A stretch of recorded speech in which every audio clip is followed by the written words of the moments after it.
Before you begin, make sure to wear the proper protective equipment.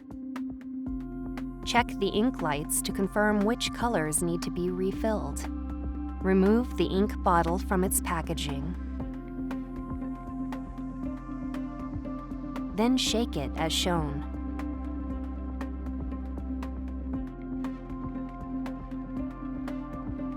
Hold the bottle upright and slowly turn the bottle cap to remove it. With a firm grip on the ink bottle, use a tool to punch a hole in the seal. Then remove the seal.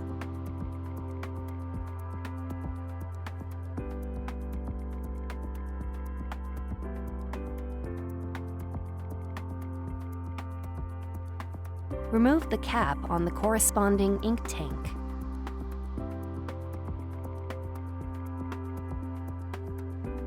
Refill the ink tank.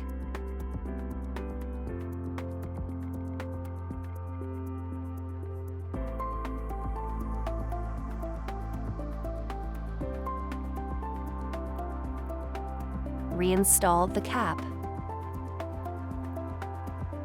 Repeat this process for any other color that needs to be refilled.